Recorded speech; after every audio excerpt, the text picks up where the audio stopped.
सच्चिदानन्द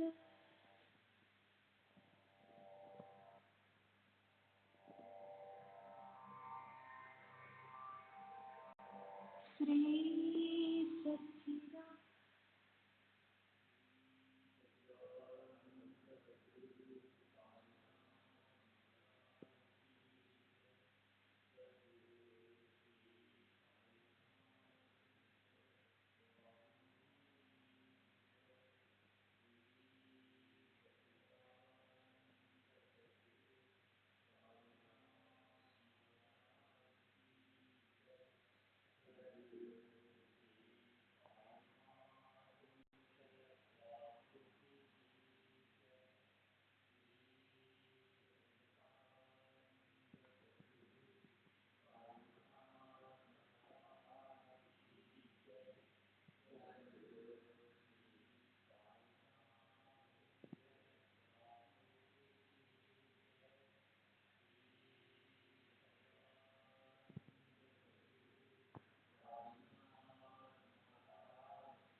सच्चिदानंद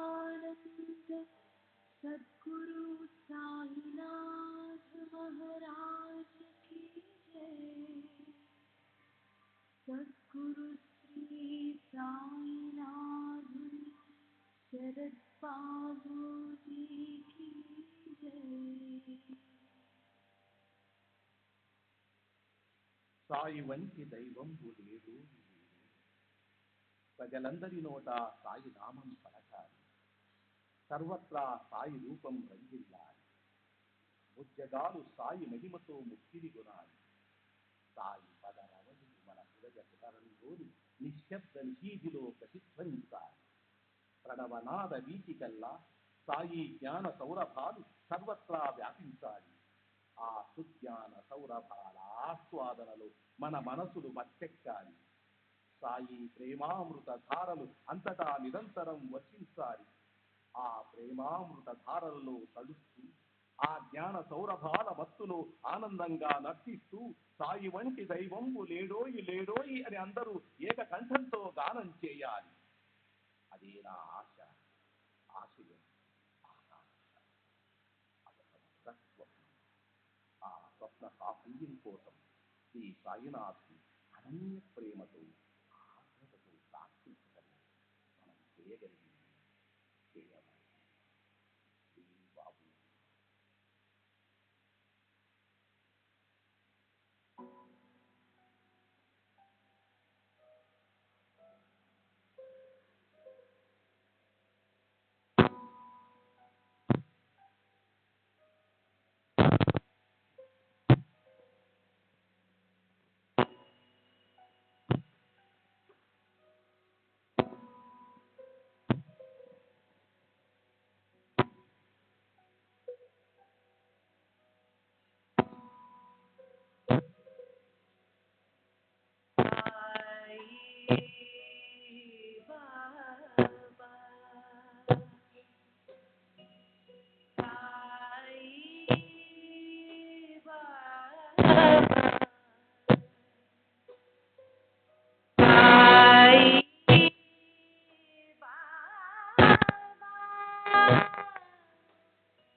सच्चिदानंद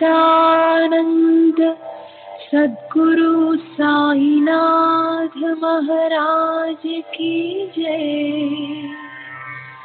सद्गुरु श्री साईनाथुनि शरद बाबू जी की जय।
श्री सच्चिदानंद सद्गुरु साईनाथ महाराज की जय। सद्गुरु श्री साईनाथुनि शरद बाबू जी की जय।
श्री सच्चिदानंद सद्गुरु साईनाथ महाराज की जय।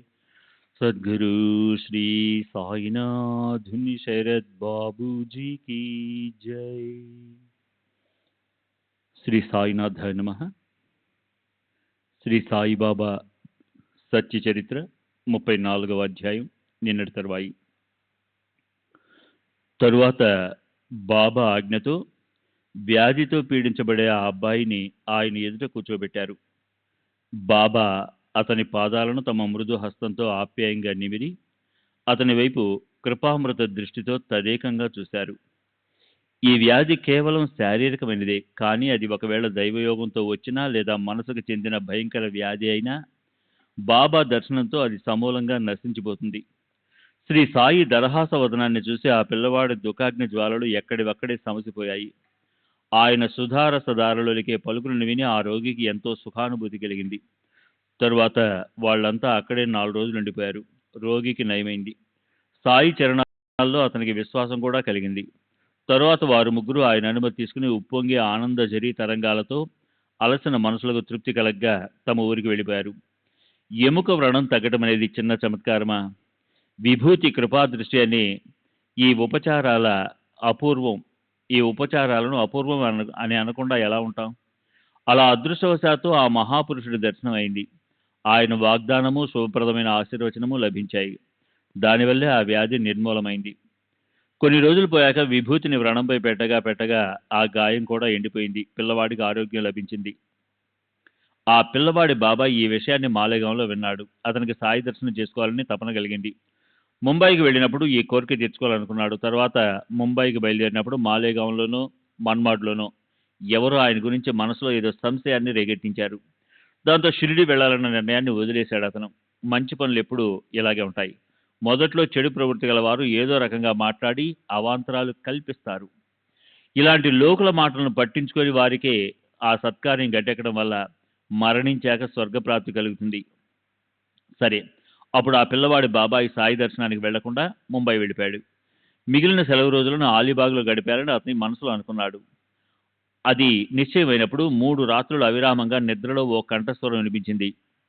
ఇప్పటికీ నాపై విశ్వాసం కలగలేదా? ఆకాశవాణి లేదా దైవవాణి అలా అవిరామంగా వస్తుండడాన్ని విని డాక్టర్ ఆశ్చర్యపోయాడు. అతనికి ఆ శబ్దం నిజమనిపించి అతను షిరిడి వెళ్లాలని నిశ్చయించుకున్నాడు. ఇంతలో ఒక రోగికి ఆక్షేపణీయమైన జ్వరం వచ్చింది. అతనికి ఈ డాక్టరే వైద్యం చేస్తున్నాడు. అతనికి తగ్గితే వెంటనే వెళ్లాలని డాక్టర్ నిశ్చయించుకున్నాడు. కానీ ఆ జ్వరం బాగా ఎక్కువై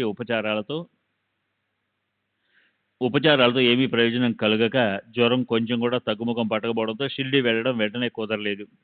అప్పుడు డాక్టర్ ఇలా నిశ్చయించుకున్నాడు. ఒకవేళ ఈ రోగికి ఈ రోజు తగ్గితే నేను వెంటనే ఒక క్షణం కూడా ఆలస్యం చేయకుండా షిరిడి వెళ్ళిపోతానని దృఢంగా నిశ్చయించుకున్న తర్వాత 3:30-7 గంటల మధ్య జ్వరం తగ్గిపోయింది. అతని కోరిక సఫలమై డాక్టర్ షిరిడి బయలుదేరాడు. నిశ్చయించుకున్న ప్రకారం షిరిడి వెళ్ళి మనస్ఫూర్తిగా శ్రద్ధగా బాబా చరణాలకు నమస్కరించాడు. బాబా కూడా అతని మనసుకు కలిగిన అనుభవం నిజమేనని చెప్పారు. సేవ మీద అతనికి శ్రద్ధ కలిగించారు. తలపై ఆశీర్వాదపూర్వకంగా చేయి పెట్టి విభూతి ప్రసాదం ఇచ్చారు. సాయి అద్భుత మహిమను చూసి డాక్టర్కి ఎంతో ఆశ్చర్యం అనిపించింది. అతను అక్కడ 4 రోజులుండి ఆనందం పొంగులు వారే మనసుతో తిరిగి వచ్చేశాడు. 15 రోజులు గడిచేయలేదు అతనికి విజాపూర్కి ప్రమోషన్ మీద బదిలీ అయింది. ఎముక వ్రణవేదనతో సాయి దర్శనం చేసుకోవాలన్న ఆలోచన కలిగి మహాత్ముల దర్శనంపై ప్రీతి కలిగి అతను శాశ్వత సుఖనిధిని పోగు చేసుకున్నాడు. అదేవిధంగా ఓసారి డాక్టర్ చిదంబరం పెళ్ళై నారి కురుపు అంటే గినియా పురుగు, చాలా సన్నని దారం లాంటి పురుగు, చర్మం అడుగున పురుగు చేరడం వల్ల ఈ వ్యాధి కలుగుతుంది. నారి కురుపు వ్యాధితో చాలా వేదన చెందాడు. నారి కురుపులు ఒకదాని మీద ఒకటిగా 7 లేచాయి. పిళ్ళైకి జీవితంపై విరక్తి కలిగింది. సాయిబాబాకి పిళ్ళై అంటే ఎంతో ప్రేమ. అతన్ని బావు అనే ముద్దు పేరుతో పిలిచేవారు. ఎంతో ప్రేమతో అతని క్షేమ సమాచారాలను ప్రతిరోజు అడిగేవారు. ప్రొద్దున సాయంత్రం మసీదులో చెక్క కటకటాల ప్రక్కన ఉండేది బావు కూర్చునే చోటు. ఆ ఇద్దరు ఒకరితో ఒకరు పిచ్చాపాటి మాట్లాడుకునేవారు. బాబాకి చిలిం పీల్చేటప్పుడు బావు అవసరం, బీడీ కాల్చేటప్పుడు బావుయే కావాలి, ఏ విషయం గురించి నిర్ణయం తీసుకునేటప్పుడు బావుయే కావాలి. అతని దగ్గర లేకపోతే బాబాకి ఏమీ తోచేది కాదు. సరే, అలా ఉండేది అతని కథ. నారి వ్యధ సహించరానిదైంది. ఎంతో అశక్తుడై బావు మంచాన పడ్డాడు. భయంకర వేదనతో వ్యాకులపడి అతని ప్రాణం విసిగిపోయింది. అలాంటి ఆ భయంకర సందర్భంలో కూడా పెళ్ళై నోటిలో అదే పనిగా సాయి నామమే ఉండేది. ఈ యాతన ఇక చాలు, దీనికన్నా మరణం మేలు అని అనిపించి అతను బాబాని శరణన్నాడు. అతను బాబా కబురు చేసి, ఈ దుఃఖం అనుభవించి నేను విసిగిపోయాను. దేహంలో ఈ వ్రణాన్ని భరించగల శక్తి నాకు లేదు. జీవితంలో సత్ప్రవర్తనతో ఉండే నాకు ఈ దుఃఖం ఎందుకు కలిగింది? నేను చెడు మార్గానికి ఎన్నడూ పోలేదు. మరి ఈ పాపం నా నెత్తి మీద వచ్చిపడింది. బాబా, ఘోరమైన ఈ నారితో మరణప్రాయ వేదనను నేను సహించలేను. దీనికంటే నాకు మరణమివ్వండి. ఈ యాతన నేను మరో జన్మలో అనుభవిస్తాను. మానవులకు అనుభవించకుండా కర్మలు తీరవు. అవి అనుభవించక మిగిలింటే మరో జన్మ తీసుకోవాల్సి ఉంటుంది. ప్రారంధం అనుభవించక తప్పదు. మందమతనైన నాకు కూడా ఇది తెలుసు. నేను సుఖంగా మళ్ళీ 10 జన్మలెత్తి అక్కడ నా ప్రారంధ ఫలాన్ని అనుభవిస్తాను. ఈ జన్మను అంతం చేయండి. ఈ దానం నాకు చేయండి. ఈ జన్మ ఇక చాలు. నాకు ఈ జీవితం నుంచి ముక్తి కలిగించండి. ఈ వేదన ఇక నాకొద్దు. ఈ ఒక్కటి చాలు, ఇంకేమీ అడగను. డాక్టర్ పిళ్ళై ప్రార్థన విని అణిమ, మహిమ ఇత్యాది సిద్ధులు ప్రాప్తించిన యోగులకే రాజు అయిన సాయి మహారాజు మనోప్రాంగణంలో దయామృతధారల జలపాతాలు ముందు గురికాయి. పెళ్ళై తృప్తికే ఆయన వర్షించిన కృపామృత వర్షాన్ని గురించి వినండి. శ్రీ సచ్చిదానంద సద్గురు సాయినాథ్ మహారాజ్ की जय. सद्गुरु श्री साईनाथ शरद बाबू जी की जय.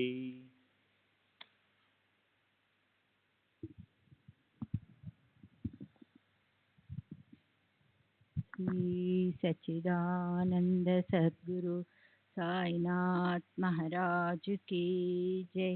सद्गुरु श्री साईनाथ शरद बाबू जी की जय. అతిశయించిన పిల్లే దుఃఖాన్ని చూసి దాన్ని దూరం చేయటానికి భక్తుల వాంఛితాలను నెరవేర్చే కల్పవృక్షమైన సాయిబాబా ఏ ఉపాయం చేశారు? కాకాసాహెబ్ తీసుకొచ్చిన పిల్లే కబురుని సర్వ వృత్తాంతాన్ని విని బాబా ఇలా అన్నారు. మనసులో అసలేమీ భయపడవద్దని అతనికి చెప్పు అంటూ అతనికి ఇంకా ఇలా చెప్పి పంపించారు. 10 జన్మలకి ఈ ప్రారబ్ధాన్ని పంచటం ఎందుకు? మరో పద్ధతితో దాన్ని విభజించి మిగిలిన 10 రోజుల్లోనే ఈ ప్రారబ్ధాన్ని అనుభవించేద్దాం. మోక్షాన్ని, స్వార్థ పరమార్థాలని ఇవ్వటంలో సమర్థుడైన నేను ఉండగా చనిపోవాలన్న కోరిక నీకెందుకు? మరణ సంకటాన్ని ఎందుకు కోరుకుంటున్నావు? ఈ ప్రారబ్ధాన్ని ఓర్పుతో అనుభవించమను. అలా భయంతో గాబరా పడద్దని అతనితో చెప్పు. అతన్ని ఎత్తుకుని ఇక్కడికి తీసుకునిరా, అతన్ని వీపు మీద వేసుకురా అన్నారు. సరే. అలాంటి స్థితిలో డాక్టరు పిల్లేని వెంటనే మసీదుకి తెచ్చారు. బాబా స్వయంగా తాము ఆనుకునే పెద్ద దిండు తీసి అతనికి ఇచ్చారు. ఫకీరు బాబాకి కుడివైపున కూర్చునేవాడు. ఆ ప్రదేశంలో ఆ దిండు పెట్టించి బాబా ఇలా అన్నారు. రా, మాట్లాడకుండా దానికి చేరిగిలపడి కూర్చో. ఊరికే బాధపడకు. హాయిగా కాలు జాపుకుంటే నీకు విశ్రాంతిగా ఉంటుంది. ప్రారబ్ధం అనుభవించక తీరదు. నిజమైన ఉపాయం అదే. ఇష్ట అయిష్టాలు, సుఖ దుఃఖాలు, విషామృతాలు అనే ఈ జంటలు ఒకదాని వెంట మరొకటి ప్రవాహంలా వస్తుంటాయి. వాటి గురించి మనసులో హర్షించనూ వద్దు, లేదా శోకించనూ వద్దు. మన విధిలో వచ్చినవి సహించు. పరమేశ్వరుడు ఈ జగత్తుకి శాసనకర్త. ఆయనే రక్షకుడు. సదా ఆయన చింతనలోనే ఉండు. అప్పుడు ఈ చింతనంతా ఆయనే తీసేస్తారు. చిత్తం, విత్తం, కాయ, వాచ, మనస ఆయన చరణాల్లో లీనమవు. ఆయన్ని నిరంతరం స్మరిస్తుంటే ఆయన అగాధ కరణి అనుభవంలోనికి వస్తుంది. దానికి డాక్టర్ పిల్లే అన్నాడు, నానాసాహెబ్ చాందోర్కర్ నారికి కట్టుకట్టాడు, కానీ దాంతో ఏమీ నయం కాలేదు. బాబా వెంటనే ఇలా అన్నారు, నానా మూర్ఖుడు, నీవా కట్టు విప్పి పారేయి, లేకపోతే చస్తావు. ఇప్పుడు కాకి వచ్చి దాన్ని పొడుస్తుంది, అప్పుడు నీకు నయమవుతుంది. సరే. అలా సంభాషణ నడుస్తుండగా దీపాల్లో నూనె పోయటానికి అబ్దుల్ అప్పుడే పైకి వచ్చాడు. అనుకోకుండా ఏం జరిగిందో చూడండి. అసలే ఈ మసీదు చిన్నది, అది ఎంతో ఇరుకుగా ఉండేది. భక్తుల రద్దీ కూడా బాగా ఉండేది. అందులో ఓ పక్క పిల్లే గొడవ. అబ్దుల్కి అడుగు తీసి అడుగు వేయటం కష్టమైంది. అతను పూర్తిగా తన పనిలో లీనమై ఉన్నాడు. అతని దృష్టంతా దీపాల మీదే ఉంది కనుక అతను పిల్లేను చూడలేదు. అక్కడ ఓ విచిత్రం జరిగింది. అబ్దుల్ మాత్రం ఏం చేస్తాడు? జరిగేదానికి ఎవరూ బాధ్యులు కారు. పిల్లే కాలు చాపుకుని ఉన్నాడు. పనిలో లీనమైన అబ్దుల్లా పాదం పొరపాటున దానిమీద పడింది. అసలే అది బాగా వాచిపోయి ఉంది. దానిమీదే అబ్దుల్లా పాదం పడటంతో పిల్లే ప్రాణం తల్లడిల్లిపోయింది. అతను పెద్దగా కేకలు పెట్టాడు. అతను ఒక్కసారిగా గట్టిగా అరచిన అరుపు తల్లోకి చొచ్చుకొని పోయింది. అప్పుడు కంపించే చేతులు జోడించి దీన వచనాలతో అతను బాబాకి ఏమని విన్నవించాడో వినండి. ఓ పక్క నారి పగిలి రసి కారిపోసాగింది. పిల్లే మనసుకి ఎంతో అస్వస్థత కలిగింది. ఒక పక్కన గట్టిగా రోదిస్తున్నాడు, మరో పక్క పాటలు పాడుతున్నాడు. करम कर मेरे हाल हाल पर तू करीम, तेरा नाम రహిమాన్ హై ఔరా రహీం. ఓ అల్లా, నా పరిస్థితిపై నీవు కృప చూపు. నీ పేరు దయాళువు, దయా. తూ హీ దేనో అలంకా సుల్తాన్ హై, జహమే సుమాయా తేరే షాన్ హై. నీవే రెండు జగత్తులకి సామ్రాటువి. ఈ జగత్తులో నీ గొప్పతనం బాహటంగా కనిపిస్తుంది. ఫనా హోనే వాలా హై సబ్కారో బార్, రహే నూర్ తేరా సదా ఆసాకార్. ఈ సమస్త వ్యవహారాలు నశించేవే. సర్వులకు కనిపించే నీ సోయగం సదా ఉండిపోతుంది. తూ ఆశిష్కా సదా మడ్గార్ హై. భక్తులకు నీవు సదా ఆధారభూతుడివి. పిల్లేకి ఆగి ఆగి బాధ చెలరేగుతుంది. అతని ప్రాణం దుఃఖంతో వ్యాకులం చెందింది. అతని శరీరం బలహీన పడిపోయింది. ఇది సాయిబాబా ఆటే అని అందరూ తమలో తాము అనుకున్నారు. బాబా ఇలా అన్నారు, బావు చూడండి ఇప్పుడు ఎలా పాడుతున్నాడో. బావు వహా ఆత గావు లగాలా బర్కా. పిల్లే అడిగాడు, ఆ కాకి ఇంకెప్పుడు వస్తుంది? అప్పుడు బాబా ఇలా అన్నారు, నువ్వు పద, హాయిగా వాడాలో పడుకో. ఇక కాకి గుచ్చటానికి మళ్ళీ రాదు. నీ పాదం మీద కాలు పెట్టి వెళ్ళిందే ఆ కాకి. ఆ కాకే గుచ్చిపోయింది. నీ నారుని అణిచి పారేసింది. ఇంకెక్కడి కాకి? జరిగే కథని బాబా తమ సమక్షంలో జరిపించారు. కాకిని అబ్దుల్లా రూపంలో ప్రకటింపచేశారు. తమ మాటను నిజం చేశారు. బాబా మాటలు కేవలం మాటలు కావు. బ్రహ్మదేవుడు మానవుల నుదిటి మీద వ్రాసినటువంటి ఎన్నటికీ అబద్ధం కాని భవిష్యత్తు. అవి ఇదివరకు చేసిన పనులు లేదా ఆచరణ యొక్క నిశ్చయ పరిణామాన్ని ఏమాత్రము పనిచేయనీయవు. అలాంటి ఏర్పాటు చేసి పెడతాడు ఆయన. కొద్దిసేపట్లో బావుకి సుఖంగా అనిపించింది. విభూతి రాయటం, విభూతి నోటిలో వేయటం ఇదే ఔషధము, అనుపానము, ఔషధంతో పాటు తీసుకునే పదార్థం అయ్యాయి. రోగం సమూలంగా నాశనమైంది. 10వ రోజు గాయంలోంచి పొడుగైన దారాల్లాంటి 7 సజీవమైన పురుగులు బయటపడ్డాయి. పిల్లే భయంకర వేదనాగ్ని జ్వాల శాంతించింది. అతని దుఃఖం అంతమైంది. అలాంటి ఆ చమత్కారం చూసి పిల్లే మనసుకు కలిగిన ఆశ్చర్యం అంతా ఇంతా కాదు. బాబా చేసిన ఈ ఉత్కృష్ట కృత్యం చూసి అతని కనుల కొలనులు నుండి ప్రేమాశ్రు జలపాతాలు దూకి ప్రవహించాయి. బాబా చరణద్వయాన్ని పిల్లే అమాంతం ఆలింగనం చేసుకున్నాడు. అతని కంఠం రుద్ధమైంది. అతని నోట్లో నుంచి మాటలు రాలేదు. శ్రీ సచ్చిదానంద సద్గురు సాయినాథ్ మహారాజు కీ జై. సద్గురు శ్రీ సాయినాథుని శరత్ బాబూజీ కీ జై. శ్రీ సచ్చిదానంద సద్గురు సాయినాథ్ మహారాజ్ की जय. सद्गुरु श्री సాయినాథ్ శరత్ బాబూజీ की जय. విభూది గురించి మరొక అనుభవం చెప్పి ఈ విభూది వర్ణనను ముగిద్దాం.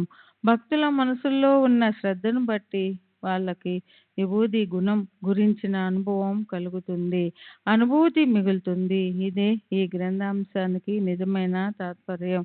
ఓసారి మాధవరావు తమ్ముడు బాపాజీకి ఓ కష్టం వచ్చి పడింది. అనుభూతుల విభూతి మూలంగా అతనికి శ్రేయస్సు చేకూరింది. అలా ఉంటుంది విభూది సామర్థ్యం.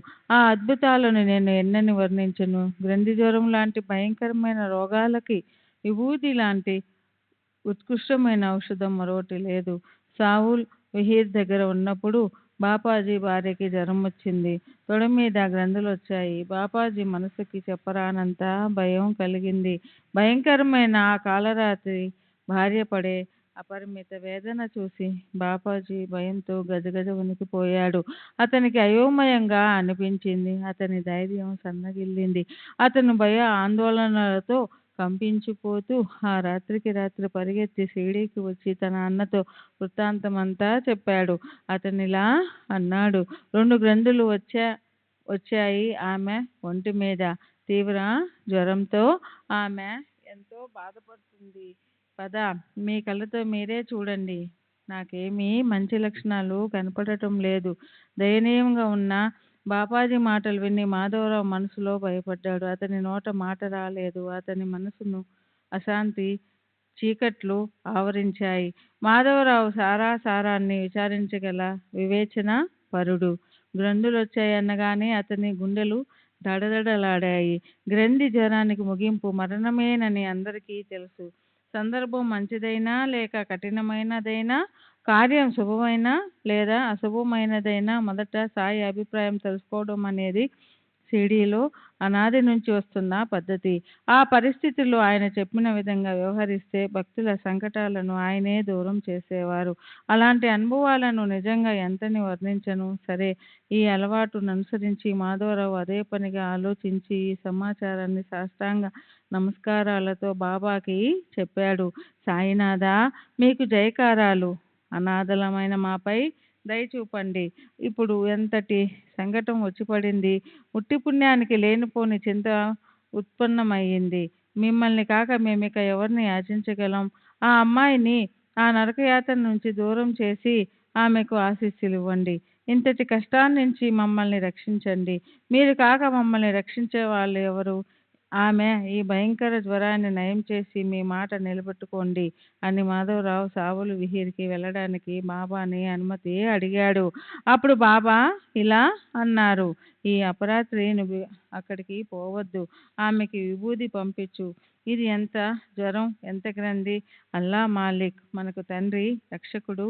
ఆమె వ్యాధి దానంతటా అదే నయమవుతుంది. నిస్సందేహంగా ఆమె సుఖ రూపమవుతుంది. పొద్దున్నే సూర్యోదయం కాగానే నీవు సావులు విహీర్కి వెళ్ళిరా. ఇప్పుడు వెళ్ళడానికి తొందరపడకు. ఇక్కడే హాయిగా ఉండు. రేపొద్దున వెళ్ళు. ఊరికే ఎందుకు అనవసర శ్రమ. నుదుటిపై శ్రద్ధగా విభూది పెట్టి కొంచెం ఆమె నోట్లో వెయ్యి. అప్పుడిక మనకి భయమెందుకు? బాబా మాటలు విని బాపాజీకి దడ పుట్టింది. అతన్ని నిరాశ చీకట్లు కమ్ముకున్నాయి. మాధవరావుకి ఔషధాలలో ఉపయోగపడే మొక్కలు, ఆకుల గురించిన పరిజ్ఞానం ఉంది. కానీ వాటితో ప్రయోజనం ఇప్పుడు లేదు. ఒక్క సాయి కృప సుధా రసం తప్ప ఔషధాలకు గుణముండదు. ఈ రహస్యం, ఈ చిహ్నం మాధవరావుకి బాగా తెలుసు. అతను బాబా ఆజ్ఞను శిరసా వహించి విభూదిని పంపించాడు. తాను స్వస్థ చిత్తంతో ఉండిపోయాడు. బాపాజీ మాత్రం నిరాశ చెంది తిరిగి వెళ్ళిపోయాడు. మాధవరావు చెప్పినట్లు బాపాజీ తన భార్య దేహానికి విభూది పెట్టి దాన్ని నీళ్ళల్లో కలిపి త్రాగించాడు. వెంటనే ఆమెకి ఒళ్ళంతా చెమటలు పట్టి గాఢంగా నిద్ర పట్టింది. పొద్దున సూర్యోదయ సమయానికి ఆమె చక్కగా కోలుకుంది. జ్వరమూ లేదు, విషగ్రంథులు లేవు. బాపాజీకి ఆశ్చర్యం అనిపించింది.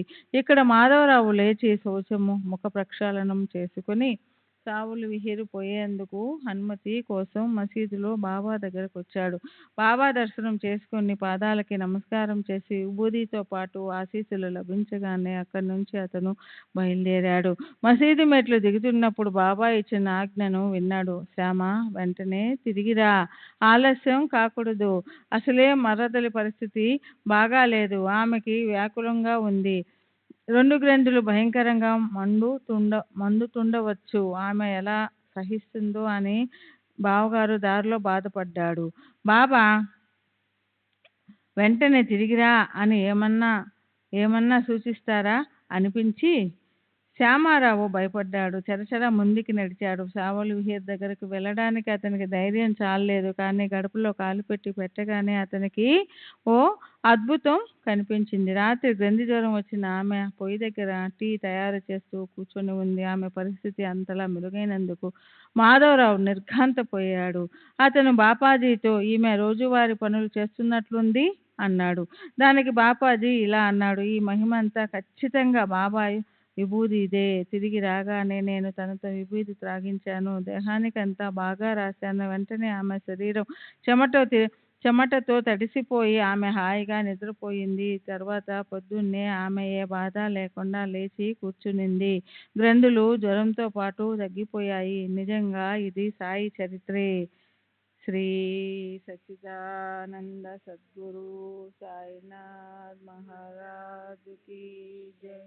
సద్గురు శ్రీ సాయినాథుని సరే బాబూజీకి జై. ఆ పరిస్థితి చూసి శ్యామకి వెంటనే తిరిగిరా అని సాయి అనటము గుర్తొచ్చి మనసుకు ఎంతో విస్మయం కలిగింది. బాబా అలా అని వెళ్ళకముందే నీ పని పూర్తవుతుంది అని అతనికి సున్నితంగా సూచించారు. తరువాత మాధవరావు టీ త్రాగి షిరిడీకి వెంటనే తిరిగి వచ్చేశాడు. మొదట మసీదుకు పోయి అతను బాబా పాదాలకు నమస్కరించి, దేవా, ఏమిటి మీ లీల? మీరే మనసులో కలవరం రేపుతారు, కూర్చున్న చోటు నుంచే సుడిగాలులు సృష్టిస్తారు, తర్వాత మీరే వాటిని శాంతింపచేస్తారు అన్నాడు. దానికి బాబా, దైవలీలలు అర్థము చేసుకోవటం కష్టము. చూడు, నిజంగా నేను ఏమీ చేయించను లేదు, కానీ జనులు కర్తృత్వం నా తలపై వేస్తారు. దైవ యోగంతో జరిగే కర్మలకి నేను కేవలము సాక్షిని. చేసేవాడు చేయించేవాడు అతడొక్కడే, కృపావంతుడు ఆయన ఒక్కడే. నేను దేవుణ్ణి కాను, ఈశ్వరుణ్ణి కాను. నేను అనల్ హక్ అంటే నేను పరమేశ్వరుణ్ణి కాను. నేను యాదే హక్ అంటే పరమేశ్వరుణ్ణి గుర్తుంచుకునేవాణ్ణి. అల్లాకి నేను దీన బానిసను. అహంకారాన్ని వదిలేసి పరమేశ్వరుడికి కృతజ్ఞతలు చెప్పి ఆయనపై భారం వేసిన వారి కోరికలు నెరవేరుతాయి. అలాగే ఒక పార్సీ వ్యక్తికి కలిగిన విశిష్ట అనుభవం వినండి. అతని చిన్న కూతురికి గంటకి మాట పడిపోతుండేది. ఆమెకి మూర్ఛలొచ్చి అక్కడికక్కడే శరీరము విల్లులా వంగిపోయి చనిపోయిన కట్టెలాగా ఆమె బిగుసుకుపోయేది. అది నయమవటానికి చేసిన ఏ ప్రయత్నాలు ఫలించలేదు. తరువాత అతని మిత్రుడొకడు అతనికి విభూది ప్రభావం గురించి చెప్పాడు. అతను ఇలా అన్నాడు: అలాంటి రామబాణము లాంటి అలౌకికమైన ఔషధము జగత్తులో మరోటి ఉండదు. వెంటనే పార్లేకి వెళ్ళి కాకాసాహెబ్ దీక్షితుని అడిగి విభూది తెచ్చుకో. అతని దగ్గర ఉంటుంది. ఎంతో ఆనందంగా ఇస్తాడు అతను నీకు. ఆ విభూదికి నీరు కలిపి శ్రద్ధతో భక్తితో కొద్దిగా సాయిబాబా పేరు చెప్తూ పాపతో త్రాగించు. ఆమెకు మళ్ళీ మూర్ఛ రాదు. నీకు సుఖ సంతృప్తులు కలుగుతాయి. అది విని అప్పుడు ఆ పార్సీ దీక్షితుని అడిగి విభూది తెచ్చాడు. ఆ అమ్మాయి నిత్యము నియమంగా తాగించాడు. ఆమె ఆరోగ్యము మెరుగైంది. గంటకి ఆ అమ్మాయి వేదనతో అల్లాడిపోయేది. అది విభూతితో చక్కగా నయమైపోయింది. మూర్ఛకి మధ్య 7 గంటలు వ్యవధి ఏర్పడింది. ఆ ప్రకారంగా గంటకి వచ్చే మూర్ఛ 7 గంటలకు వచ్చి కొద్ది రోజుల తర్వాత రోగము పూర్తిగా నయమైంది. హార్దా దగ్గర ఒక గ్రామంలో ఒక వృద్ధ వ్యక్తి ఉండేవాడు. అతను మూత్రపిండాలకు సంబంధించిన వ్యాధితో ఎంతగానో బాధపడుతుండేవాడు. ఆ జబ్బుకు శస్త్రచికిత్స తప్ప మరో ఉపాయం లేదని, శస్త్రచికిత్స చేయించడంలో నిష్ణాతుడైన డాక్టర్కి ఎవరికైనా చూపించుకోమని జనులు అతనితో చెప్పారు. ఆ రోగి ఎంతో విచారంలో పడిపోయాడు. అంతా అయోమయంగా అనిపించి ఏం చేయాలో అతనికి తోచలేదు. శరీరము బలహీనపడి మరణానికి చేరువయ్యాడు. రోగం వల్ల కలిగిన భయంకర దుఃఖాన్ని అతను సహించలేకపోయాడు. శస్త్రచికిత్స చేయించుకోవాలంటే ఎంతో ధైర్యం కావాలి. కనుక అతనికి మనసుకి శాంతి లేకుండా పోయింది. అయితే దైవవశాత్తు అతని దురదృష్టం ఎలా దూరమైపోయిందో ఆ చమత్కారము చూడండి. ఇక్కడ ఇలా ఉంటే అక్కడ ఆ గ్రామ ఇన్మాందారు బాబాకి చాలా మంచి భక్తుడు. అతను ఆ గ్రామానికి వచ్చాడని తెలిసి అతని వద్ద బాబా విభూది ఎప్పుడూ ఉంటుంది. ఆ సంగతి అందరికీ తెలుసు. అనారోగ్యంతో బాధపడే ఆ వ్యక్తి ఆ వ్యక్తి బంధువులు ఇనాందారు వద్దకెళ్ళి బాబా విభూది అడగగానే అతను అతను వాళ్ళకది ఇచ్చాడు. పిల్లవాడు దాన్ని నీటిలో వేసి తండ్రిచే తాగించాడు. 5 నిమిషాలైనా గడిచాయో లేదో ఎంతో అద్భుతం జరిగింది. విభూది ప్రసాదము దేహంలోకి ప్రవేశించి ఇంకిపోయింది. అదే మూత్రపిండంలోని రాళ్ళని తన ప్రదేశాన్నించి కదిలించింది. మూత్రద్వార గుండా బయటకు జారేలా చేసింది. రోగికి వెంటనే విశ్రాంతి కలిగింది. శ్రీ సచ్చిదానంద సద్గురు సాయినాథ్ మహారాజ్ కీ జై.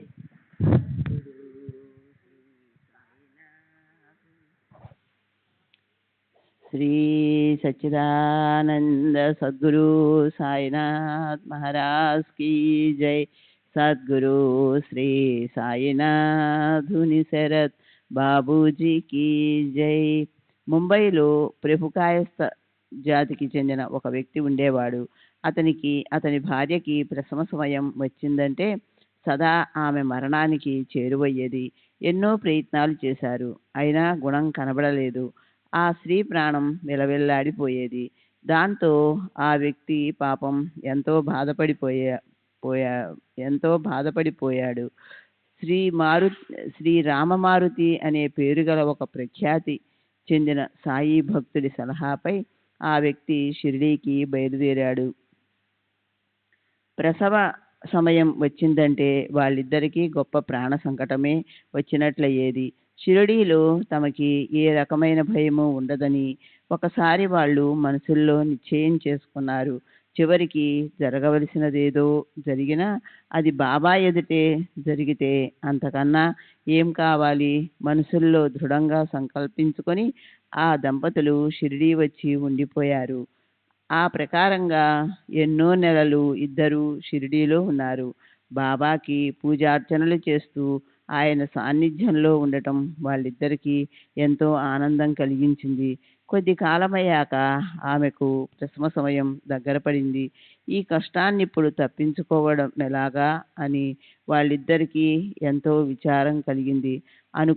అనుకుంటుండగా ప్రసవ దినం రానే వచ్చింది. గర్భాశయ ద్వారం మూసుకుపోవడం వల్ల అందరికీ దిగులు పట్టుకుంది. స్త్రీకి నరకయాతన కలిగింది. అయినా ఏం చేయాలో ఎవరికీ తోచలేదు. నోరారా బాబాను ప్రార్థించసాగారు. ఆయన తప్ప మరి కరుణించే వారెవరున్నారు? ఇరుగు పొరుగు స్త్రీలు పరుగున వచ్చారు. ఒక ఆమె బాబాను స్తుతిస్తూ గ్లాసులో నీటిని నింపి విభూది వేసి ఆమెతో త్రాగించింది.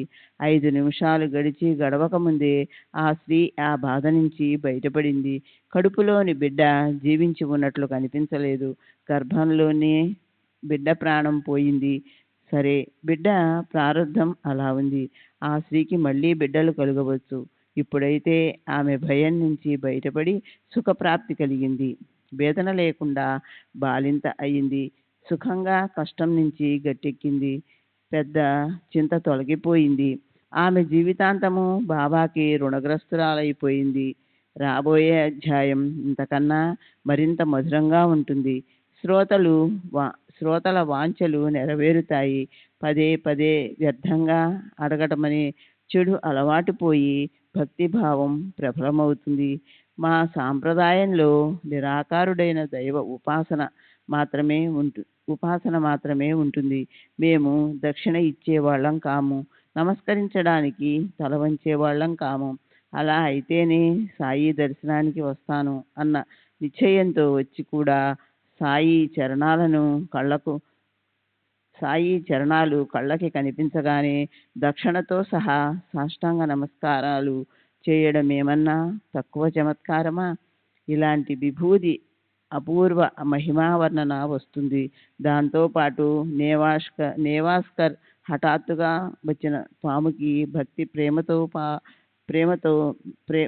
ప్రేమలతో పాలు త్రాగించి గృహస్థాశ్రమ ధర్మాలు పాటించడం గురించి కూడా చెప్తారు. అలా ఉత్తమ కథలను వింటూ పోతే భక్తి ప్రేమ రస స్రవంతి చుట్టుముడుతుంది. సంసారంలో సుళ్ళు తిరిగి దుఃఖమనే సుడిగుండం నశిస్తుంది. అంతకన్నా గొప్ప సుఖం ఎక్కడుంటుంది? కనుక హేమాడ్ పంత్ సాయి చరణాలకు నమస్కరించి శ్రోతలకు మీ సచ్చరిత్రలో లీనమయ్యే ప్రీతిని ఇవ్వండి అని ఆయనకు విన్నపం చేస్తున్నాడు. సర్వులకి శుభమస్తు. ఈ ప్రకారంగా సత్పురుషులు సజ్జనులు ప్రేరణ కలిగించిన భక్త హేమాడ్ పంత్ రచయించిన శ్రీ సాయి సమర్థుల సచ్చరిత్రలోని విభూది మహిమ అనే పేరు గల 34వ అధ్యాయం ముగిసింది. శ్రీ సద్గురు సాయినాథార్పణమస్తు. శుభం భవతు. 35వ అధ్యాయం చికిత్స ఖండనం. విభూది మండనం. శంకని కుతర్కాలని తొలగించడం, విభూది శోభను పెంచడం.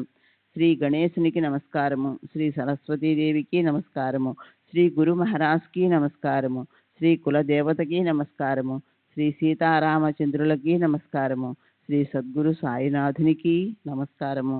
గత అధ్యాయం చివర నిర్దేశించబడి స్వల్పంగా చెప్పబడే కథనే ఇప్పుడు చెప్తాను. శ్రోతలు ప్రశాంత చిత్తంతో వినండి. పారమార్థికాన్ని గురించి ఆలోచిస్తుంటే ధార్మిక సాంప్రదాయం లేదా శాఖాభిమానం ఎంతో అవాంతరంగా పరిణమిస్తుంది. ఈ అభిమానం లాంటి కఠిన అవాంతరం మరొకటి ఉండదు. మేము నిరాకార దైవాన్ని పూజించేవాళ్ళం. రూపగుణాలతో ఉన్న దైవం యోగ మార్గాన్నించి భ్రష్టులను చేస్తుంది.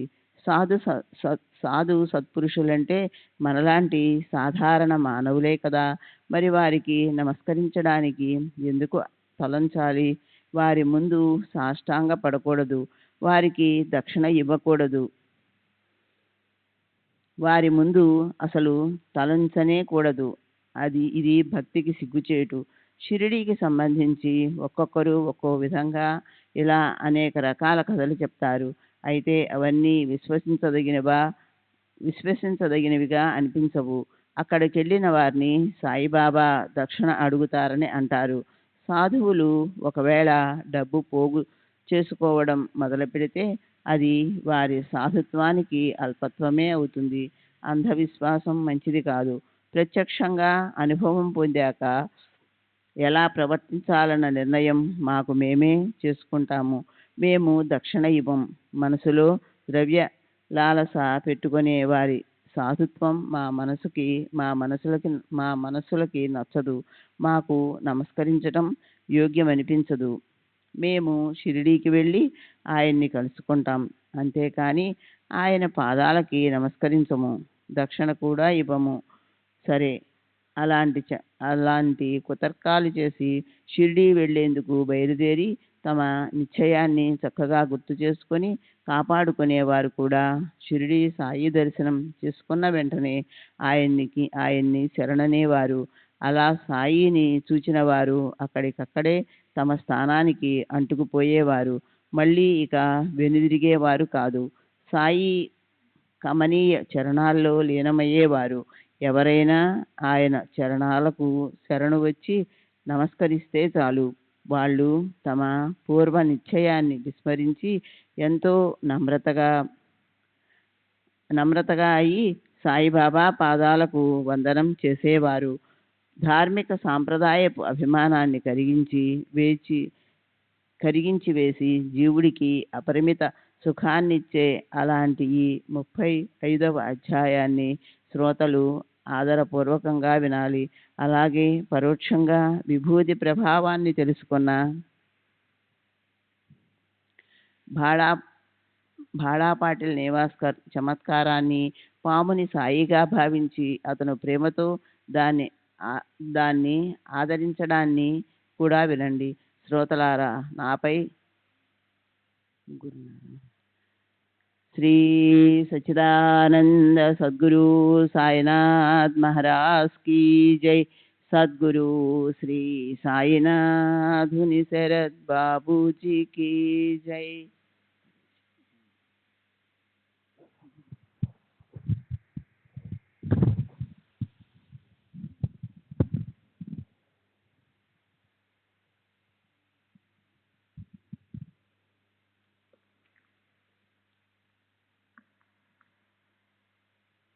श्री सच्चिदानंद सद्गुरु साईनाथ महाराज की जय। सद्गुरु श्री साईनाथ निसरद बाबूजी की जय। శ్రోతలారా, నాపై దయ చూపండి. నేను కేవలం ఆజ్ఞకు దాసుణ్ణి. ఆదరపూర్వకంగా ఆజ్ఞను పాలించటమే నాకు తెలుసు. అందులో నుంచే అక్షరాలతో లిఖించబడిన ఈ చరిత్ర తయారైంది. బాబా చరణాల మీద దృష్టి పెట్టగానే అక్కడి నుంచి ఈ గ్రంథం అనే తరంగాలు ఉప్పొంగగా వాటిని నేను చరిత్ర అనే పవిత్ర కలశంలో నింపుతున్నాను. తాబేలు పిల్లల్లాంటి మనం కేవలం ఆయన దృష్టి పడగానే లేదా అలా చూస్తుండటంతోనే పోషింపబడతాము. మనం దాహంతోనూ లేదా ఆకలితోనూ వ్యాకులం చెందటమన్న మాట ఎన్నటికీ జరగదు. సదా సంతుష్టిగా ఉంటాం. ఒక్క దృష్టి సుఖం ఉన్నదంటే మనకు అన్నము నీళ్లు అవసరం ఉండదు. కేవలం ఆ దృష్టే మన దాహాన్ని ఆకలిని నశింపచేస్తుంది. ఆ దృష్టి చమత్కారాన్ని నేనెంతని వర్ణించను. మన దృష్టికి పూర్తి విషయం దయామృత సాగరులైన సాయి మహారాజే. ఆ దృష్టిలో దృశ్యము, ద్రష్ట, దర్శనం అనే త్రిపుటికి స్థానం ఉండదు. అలాగే మన దేహంలో చర్మము, స్పర్శ అనే రెండు చోట్ల సాయియే ప్రకటమై కనిపిస్తారు. నాసిక వాసనల్లో కూడా సాయియే నివసిస్తున్నట్లనిపిస్తుంది. లేదా చెవుల్లో శబ్దం పడగానే సాయి రూపం దృష్టి ఎదుట నిలబడి ఉంటుంది.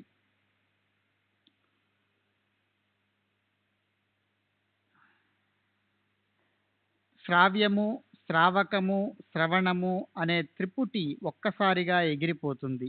జిహ్వ రుచిని ఆస్వాదించటానికి కదిలినప్పుడు అందులో సాయియే మిళితమై ఉంటారు. అప్పుడు రసన అంటే రుచిని ఆస్వాదించే నాలుక, రసము, రసాస్వాదము అనే త్రిపుటి కౌతుకం ఎంతటిది. కర్మేంద్రియాల కథ కూడా ఇదే. వీటన్నిటితో కేవలం ఒక్క సాయి సేవను మాత్రమే చేస్తే అప్పుడు కర్మలన్నీ నశించి నైష్కర్మత అంటే కర్మల పరిణామం నుంచి ముక్తత వచ్చి ఒళ్ళో వాలుతుంది. సరే, ఈ గ్రంథం పెరిగిపోతోంది. సాయి మీదున్న ప్రేమ వల్ల విషయాన్ని వదిలేసి ఎక్కడికో లాక్కెళ్ళాను. గతించిన విషయం మీద దృష్టి పెడదాం. మన కథని ముందుకు నడిపిద్దాం. పూర్తి పూజను అంగీకరించని వాడు, నిరాకార ఈశ్వరోపాసన చేసేవాడొకడు కేవలం విమర్శించాలనే బుద్ధితో షిరిడీ వెళ్ళాలని ఉబలాటపడ్డాడు. అతనిలా అన్నాడు, షిరిడీకి వచ్చినా నేను కేవలం ఆ సాధువుని దర్శిస్తానంతే. నా తల అసలు వంచను, దక్షిణ కూడా ఇవ్వను. ఈ రెండు షరతులను ఒప్పుకుంటేనే అప్పుడే నేను షిరిడీ వస్తాను. మిత్రుడు ఒప్పుకున్న మీదట అతను మిత్రుడి వెంట వెళ్ళటానికి నిశ్చింతగా బయలుదేరాడు. మిత్రుడు కాకా మహాజని. అతనికి మహాత్ముల విషయంలో ఎంతో పవిత్ర భావం ఉండేది. కానీ ఇతను మాత్రం మహా సంశయాత్మకుడు. ఇద్దరూ ముంబాయి నుంచి శనివారం రాత్రి బయలుదేరారు. ఆదివారం ఉదయం షిరిడీ చేరుకున్నారు. వాళ్ళిద్దరూ సాయి దర్శనం చేసుకోవటానికి మసీదుకు వెళ్ళారు. అప్పుడేం జరిగిందో ప్రశాంతంగా వినండి. మసీదు మెట్ల మీద అడుగు పెట్టగానే ఆ మిత్రుణ్ణి దూరం నుంచి చూస్తూనే బాబా, ఖాయావే జీ, ఎందుకు వచ్చారండి అని మృదు మధురంగా మంజుల స్వరంతో అడిగాడు. ప్రేమలోలికే ఈ బాబా మాటలను ఆ మిత్రుడు వెంటనే గుర్తుపట్టాడు. ఆ మాటలను ఉచ్చరించిన ఆ విశేషమైన పద్ధతి అతనికి తన తండ్రిని తలపింపచేసింది. కాయావేజీ అన్న మాటలను బాబా ఉచ్చరించినప్పుడు అది వినగానే ఆ మిత్రుడి మనసుకి దిగ్భ్రమ కలిగింది. సమ్మోహనంగా ఉన్న ఆ తరహా అతనికి స్వర్గస్థుడైన తన తండ్రిని స్మరణకు తెచ్చింది. అది ఆయన పిలిచే తరహాలాగానే భాషించింది. అచ్చు గుద్దినట్లుంది. ఆహా, ఆ మాటల్లో ఎంతటి ఆకర్షణ శక్తి! కాకా మిత్రుడికి విస్మయం కలిగింది. అతనిలా అన్నాడు, ఇది మా నాన్న పిలిపే. ఈ సర్వం ఈ సర్వం కూడా ఖచ్చితంగా నాకు గుర్తున్నదే.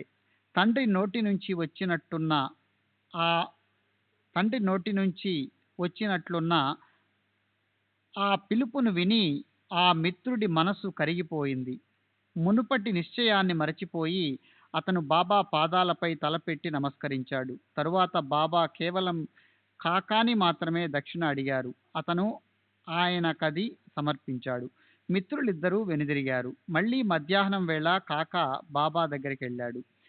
అప్పుడు అతని మిత్రుడు కూడా అతని వెంట వెళ్ళాడు. ఇద్దరూ కూడా ముంబాయి వెళ్ళవలసి ఉంది. కాకా వెళ్లేందుకు అనుమతి అడిగాడు. ఇప్పుడు బాబా దక్షిణ అడిగారు. అది కూడా కేవలం కాకాని మాత్రమే. 17 రూపాయలు ఇవ్వు నాకు అన్నారాయన. కానీ ఆ మిత్రుడేమీ అడగలేదు. అతని మనసులో కలవరం చెలరేగింది. అతను మెల్లగా కాకానిలా అడిగాడు, బాబా నిన్నే దక్షిణ అడుగుతున్నారెందుకు? పొద్దున కూడా నిన్నే అడిగాడు, ఇప్పుడు కూడా నిన్నే అడిగారు. నేను కూడా నీతో పాటే ఉన్నాను కదా, నన్ను అడగకుండా ఎందుకు వదిలేశారు? కాకా మెల్లగా సమాధానం ఇచ్చాడు, అది బాబానే అడుగు. ఇంతలో బాబా కాకానిలా అడిగారు, అతను నీతో ఏమంటున్నాడట్రా ఏమంటున్నాడరా? అందుకు ఆ మిత్రుడు స్వయంగా తానే బాబాని నేను దక్షిణ ఇవ్వనా అని అడిగాడు. అందుకు బాబా ఇలా సమాధానం ఇచ్చారు, నీ మనస్సు కివ్వాలని లేదని అడగలేదు.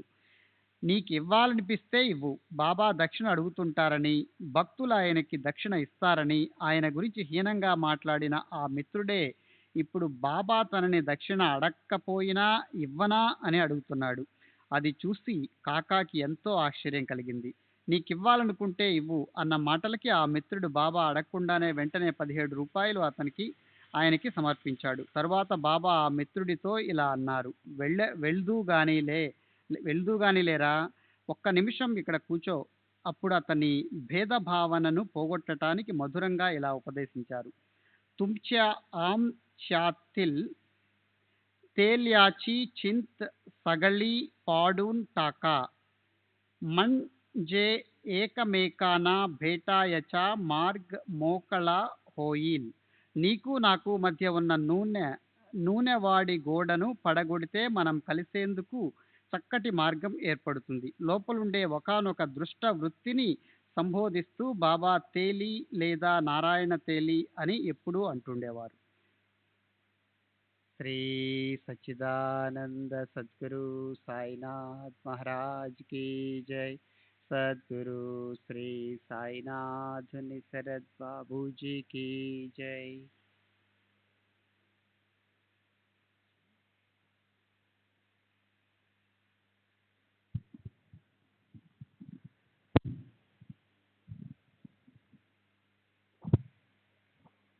తరువాత బాబా వారికి తిరిగి వెళ్లేందుకు అనుమతి ఇచ్చారు. అప్పుడు ఆకాశం మేఘామృతమై ఉండటం చూసి మాధవరావు బాబాతో ఇలా అన్నాడు, వాళ్ళు వర్షంతో తడిసిపోతారేమో. దానికి బాబా, ప్రశాంత చిత్తంతో వాళ్ళని వెళ్ళని, దారిలో వాళ్ళకి వర్షం భయమేమీ ఉండదు అన్నారు. అప్పుడు వాళ్ళిద్దరూ సాయిబాబా చరణాలకి వందనం చేసి గుర్రబండిలో కూర్చున్నారు. మెరుపులు రాసాగాయి. ఆకాశమంతా దట్టంగా పొగమంచుతో నిండిపోయి ఉంది. గోదావరి నది వరదతో ఉప్పొంగింది. గగనం గట్టిగా గర్జించింది. పడవలో పయనించవలసిన ప్రయాస వచ్చిపడింది. బాబా ఇచ్చిన వాగ్దానం పట్ల కాకా మహాజని మనసులో అచంచల విశ్వాసం ఉంది. కానీ ఆ మిత్రుడు ఇలా విచారించాడు, సుఖంగా ఎలా ప్రయాణించగలం? అనవసరంగా మనం ఇక్కడి నుంచి తిరుగు ప్రయాణానికి బయలుదేరాం. ఇప్పుడు దారిలో కష్టపడతామేమో. సరే. తర్వాత వాళ్ళు సుఖంగా వెళ్ళి రైల్లో కూర్చున్నారు. ఆ తరువాత వర్షం కురిసింది. వాళ్ళు ముంబాయి హాయిగా ఏ ఇబ్బంది లేకుండా చేరుకున్నారు. ఇంటికెళ్ళాక కిటికీ తలుపు తెరిచి చూసినప్పుడు ఇంట్లో చిక్కుకున్న 2 పిచ్చుకలు చనిపోయి ఉండటం కనిపించింది. ఒకటి మాత్రం ఎగిరిపోయింది. ఆ దృశ్యాన్ని చూసి ఆ మిత్రుడి మనసుకెంతో బాధ అనిపించింది. దేవా, పాపం ఇవి అన్నపానీయాలు లేక ప్రాణాలు వదిలేశాయి. షిరిడీకి వెళ్ళేటప్పుడు గాలి రావటం కోసం కిటికీని తెరిచి ఉన్నట్లయితే ఇవి చనిపోయి ఉండేవి కావు. నా వల్లే ఇవి పాపం చనిపోయాయి. ఇప్పుడు ఎగిరిన దాని గురించి బాబా ఆలోచించి దానికోసమే మమ్మల్ని ఈరోజు పంపించి ఉంటారు. లేకపోతే ఇది కూడా చనిపోయి ఉండేది. అన్నం లేకుండా పాపం అది ఎలా బతికి ఉంటుంది? ఆయుష్ తీరిపోతే అలాంటి స్థితే ప్రాప్తిస్తుంది. ఇదొక్కటి మాత్రం సురక్షితంగా ఉండిపోయింది. సరే, ఆ మిత్రుడికి సంబంధించిన మరో చక్కటి వినతగ్గ అనుభవం. షిరిడీకి వెళ్లే ముందు అతను ఎన్నో నెలలు ఒక కాలి మడమ నొప్పితో బాధపడేవాడు. కానీ అక్కడి నుంచి తిరిగి వచ్చాక ఆ నొప్పి బాధ పెట్టడం మానేసింది. కొద్ది రోజుల్లో ఆ నొప్పి పూర్తిగా తగ్గిపోయింది. అలాంటిదే మరో కథ. అందులో మహాత్ములను పరీక్షించటానికి పోయినప్పుడు మనసులో లేకపోయినా వారి పాదాలకు నమస్కరించటానికి తలను ఎలా వంచవలసి వచ్చిందో వినండి. అలాగే మోహపాశాల్లో చిక్కుకొన్నందువల్ల దక్షిణ ఇవ్వాలన్న ఆలోచన లేకపోయినా తన దృఢ నిశ్చయాన్ని వదిలేసి అతను దక్షిణ ఇవ్వటాన్ని కూడా వినండి. ముంబైలో ఉండే సోలిసిటర్ వకీలు ధరంసి జఠాబాయి ఠక్కర్ పూర్వపుణ్యం ఫలించడం వల్ల అతని మనసుకి సాయిని కలవాలని అనిపించింది. ఇతను కాకా మహాజని యజమాని. ఇద్దరికీ గాఢమైన పరిచయం ఉంది. షావుకారికులా అనిపించింది. సరాసరి షిరిడీకి పోయి సాయిని ప్రత్యక్షంగా దర్శించుకోవాలి. కాకా మహాజని ఠక్కర్ గారి వ్యాపార సంస్థలో ముఖ్య అధికారిగా ఉండేవాడు. వరుసగా సెలవులు కలిసొస్తే చాలు అది చూసుకొని అతను షిరిడీకి వెళ్లేందుకు తయారయ్యేవాడు. అలా అని సమయానికి తిరిగి వచ్చేవాడు కాదు. 7-8 రోజులు షిరిడీలోనే ఉండిపోయేవాడు. పైగా ఇలా అనేవాడు, తిరిగి రావటానికి సాయి అనుమతి దొరకలేదు. ఇదేనా పనిచేసే పద్ధతి? అసలు ఈ మహాత్ములు ఎలాంటి వారు? ఇలా విరుద్ధమైన పద్ధతులు నాకు ఇష్టం లేదు. కనుక సాయి విషయంలో తాడో పేడో తేల్చుకోవాలి అని హోలీ సెలవులకి షావుకారు ధరంసి బయలుదేరాడు. షావుకారుకి భయంకరమైన దేహాభిమానం ఉంది. తన ఐశ్వర్యాన్ని గురించిన గర్వం ఉంది. మహాత్ములైతే ఏం? వాళ్ళు మాత్రం మనుషులు కాదా?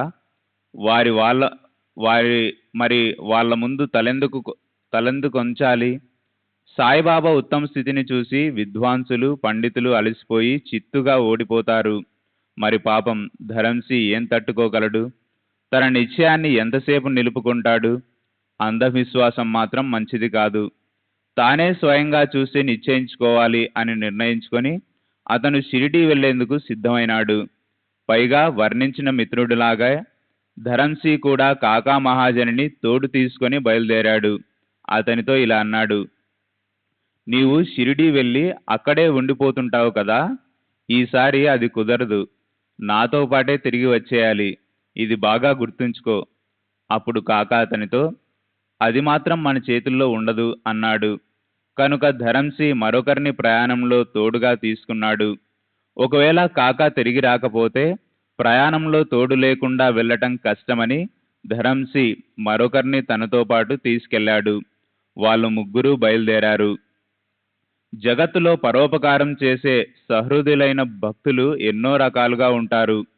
వారి సంశయాన్ని తొలగించడానికి బాబా వాళ్ళనిలా లాగి షిరిడీకి రప్పించుకుంటారు. వాళ్ళు తిరిగి వెళ్ళేటప్పుడు తమ అనుభవాన్ని ఇతరులకు చెప్పేవారు, లేదా లోకులను సన్మార్గంలోకి రప్పించటానికి దాన్ని ఎవరి చేతనైనా రాయించి పెట్టేవారు.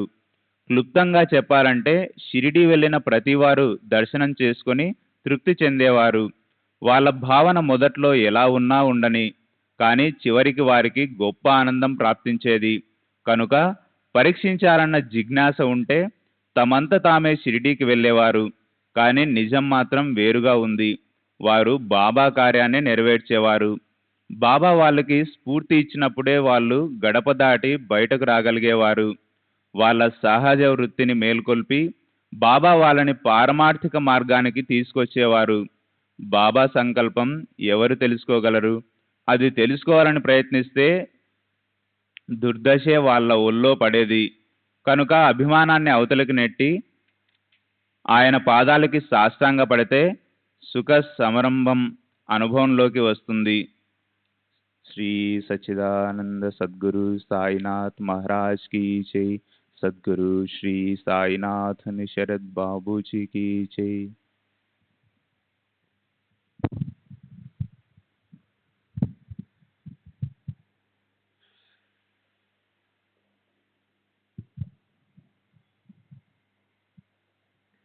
దేవతలు, బ్రాహ్మణులు, గురువు వీరి దగ్గరికి వెళ్ళేటప్పుడు ఖాళీ చేతులతో పోరాదు. కనుక కాక దారిలో 2 షేర్లు అంటే సుమారు 1 కిలో ద్రాక్ష పళ్ళు కొనుక్కు వెళ్ళాడు. లోపల గింజల్లేని జాతికి చెందిన ద్రాక్షలుంటాయి. కానీ అప్పుడు గింజలున్న ద్రాక్ష పళ్ళే అతనికి దొరికాయి.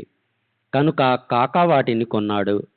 సరే, పిచ్చాపాటి మాట్లాడుకుంటూ వాళ్ళ ముగ్గురు షిరిడీ చేరారు. బాబా దర్శనం కోసం మసీదుకు వెళ్ళారు.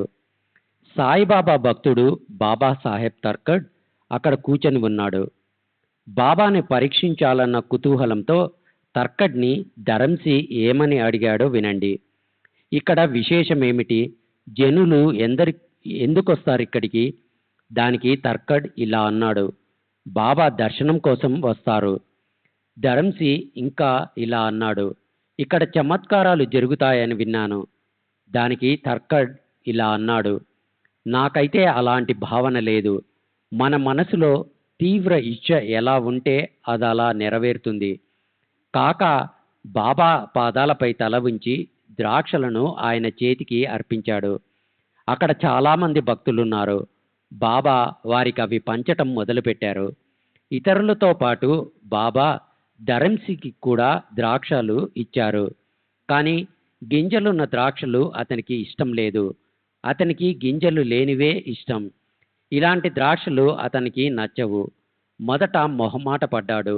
ఇవెలా తినాలా అని అతను ఇబ్బంది పడ్డాడు. కానీ వాటిని తిరస్కరించడం కూడా అతని మనసుకు ఇష్టం లేకపోయింది. అదీ కాక డాక్టరు ద్రాక్షలను కడగకుండా తినొద్దని చెప్పాడు. ఇంతమందిలో కేవలం తను మాత్రమే వాటిని కడిగి తినడం బాగుండదు అని అలా నానా రకాల ఆలోచనలు అతని మనసులో చెలరేగాయి. తర్వాత అతను వాటిని నోట్లో పెట్టుకున్నాడు. గింజలన్నీ జేబులో వేసుకున్నాడు. మహాత్ముల పవిత్ర స్థలాన్ని ఎంగిలి వస్తువులతో అపవిత్రం చేయలేకపోయాడు. తర్వాత షావుకారు మనసులో ఇలా అనుకున్నాడు, ఈ బాబా నిజంగా సాధువు అయి ఉంటే నాకు గింజలున్న ఈ ద్రాక్ష పండ్లు ఇష్టం ఉండదని అతనికి తెలియదా?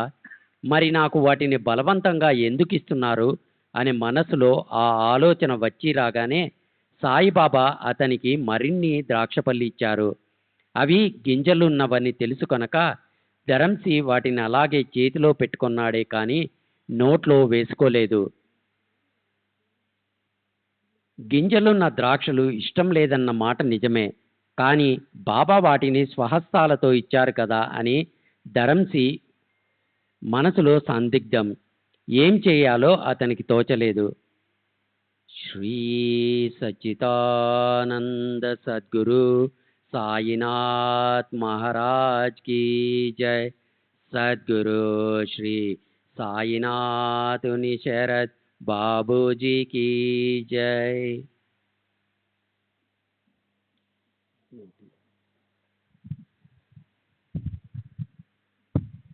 నోటిలో వేసుకోవడానికి మనసు ఒప్పడం లేదు. అందుకని గుప్పెట్లో పెట్టుకున్నాడు. ఇంతలో బాబా ఇలా అన్నారు, తినేసేయి. షౌకారు ఆ ఆజ్ఞను పాటించాడు. బాబా తినేసేయి అనటంతో ధరంసి ఆ ద్రాక్షను నోట్లో వేసుకోగానే అవన్నీ గింజలు లేనట్లు అయిపోయాయి. ధరంసికి ఎంతో తమాషాగా అనిపించింది. అలా ఆ ద్రాక్షలు గింజలు లేకుండా ఉండడం చూసి ధరంసి విస్మయం చెందాడు. ఈయన సామర్థ్యం ఎంత విలక్షణము! ఈ మహాత్ములకి సఖ్యం కానిదంటూ ఏముంటుంది? నా మనసులోని కోరిక తెలుసుకొని సాయిబాబా నాకు ఇచ్చిన ద్రాక్షలన్నీ గింజలుండి కడగనివి అయినప్పటికీ గింజలు లేకుండా హితకారకాలు అయ్యాయి. ధరంసి నిర్ఘాంతపోయాడు. అతను సంశయాలన్నీ విస్మరించాడు. అభిమానమంతా కరిగిపోయింది. మహాత్ముల పట్ల ప్రేమ ఉదయించింది. ఇదివరకు తీసుకున్న ప్రతిజ్ఞలన్నీ గాలికి ఎగిరిపోయాయి. హృదయంలో సాయిబాబా పట్ల ప్రేమ ఉప్పొంగింది. షిరిడీకి రావాలన్న అతని ఉత్సాహం, దృఢ నిశ్చయం చేసుకున్నట్లు స్థిరపడింది. బాబాసాహెబ్ తర్కడు అక్కడే సాయిబాబా వద్ద కూర్చొని ఉన్నాడు. అందులో కొన్ని ద్రాక్ష పళ్ళను సాయిబాబా అతనికి కూడా పంచారు. అప్పుడు ధరంసి అతన్ని అడిగాడు, మీ ద్రాక్షలు అలా ఉన్నాయి? తర్కడు ఇవి గింజలున్న పళ్ళని చెప్పగానే ధరంసికి మనస్సుకెంతో దిగ్భ్రాంతి కలిగి సాయిబాబా సాధువే అన్న శ్రద్ధ కలిగింది. దానిని దృఢం చేసుకోవడానికి ధరంసికి మరో ఆలోచన వచ్చింది. ఒకవేళ సాయిబాబా సాధువు అయి ఉంటే అప్పుడు ఆ తరువాత పంచబోయే ద్రాక్షలు కాకా మహాజని నుండే పంచడం ప్రారంభిస్తారు. సాయిబాబా ద్రాక్ష పళ్ళను ఎంతో మందికి పంచారు. కానీ షావుకారు గారు మనసులో పైన చెప్పిన ఆలోచన రాగానే ఆయన కాకా దగ్గర నుంచి పళ్ళు పంపిణీ ప్రారంభించడం షావుకారికి ఆశ్చర్యం అనిపించింది. అలా ఇతరుల మనసులోని ఆలోచనలను గుర్తుపట్టగలిగే శక్తి అనేది సాధుత్వానికి చిహ్నము. సాయిబాబాని మహాత్ములుగా అంగీకరించడానికి ధరంసికి అది దోహదం చేసింది. శ్రీ సచ్చిదానంద సద్గురు సాయినాథ్ మహారాజ్ की जय. सद्गुरु श्री साईनाथ धुनी शरत बाबूजी की जय.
श्री सच्चिदानंद सद्गुरु साईनाथ महाराज की जय.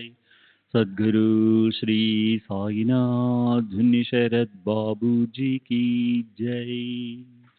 साई रहम नजर करना, बच्चों का पालन करना. साई रहम नजर करना, बच्चों का पालन करना. जाना तुमने जगत पसार, सब ही झूठ जमाना. जाना तुमने जगत पसार, सब ही झूठ जमाना. साई रहम नजर करना, बच्चों का पालन करना. साई रहम नजर करना, बच्चों का पालन करना. मैं अंधा हूँ बंदा आपका, मुझसे पथ दिखलाना. मैं अंधा हूँ बंदा आपका, मुझसे पथ दिखलाना. साई रहम नजर करना, बच्चों का पालन करना. साई रहम नजर करना, बच्चों का पालन करना। दासगणों कहे अब क्या बोलूं, थक गई मेरी रसना। दासगणों कहे अब क्या बोलूं, थक गई मेरी रसना। साई रहम नजर करना, बच्चों का पालन करना। साई रहम नजर करना, बच्चों का पालन करना। रहमो नजर करो अब मोरे साई, तुम बिना नहीं मुझे माँ बाप बाई। रहमो नजर करो मैं आंधा हूँ बंदा तुम्हारा, मैं आंधा हूँ बंदा तुम्हारा। मैं ना जानू, मैं ना जानू, मैं ना जानू अल्लाह इलाही। रहमो नजर करो, रहमो नजर करो अब मोरे साई, तुम बिना नहीं मुझे माँ बाप बाई। रहमो नजर करो काली जमाना मैंने गमाया, काली जमाना मैंने गमाया। साथी आखिर का, साथी आखिर का, साथी आखिर का तुम बिन कोई। रहमो नजर करो, रहमो नजर करो अब मोरे साई, तुम बिना नहीं मुझे माँ बाप बाई। रहमो नजर करो अपने मस्जिद का झाड़ू गड़ो है, अपने मस्जिद का झाड़ू गड़ो है। मालिक हमारे, मालिक हमारे, मालिक हमारे तुम बाबा साई। रहमो नजर करो, रहमो नजर करो अब मोरे साई, तुम बिना नहीं मुझे माँ बाप बाई। रहमो नजर करो। श्री सच्चिदानंद सद्गुरु साईनाथ महाराज की जय। सद्गुरु श्री साईनाथ निशरद बाबू जी की जय।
श्री सच्चिदानंद सद्गुरु साईनाथ महाराज की जय। सद्गुरु श्री साईनाथुनि शरद बाबू जी की जय।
Sai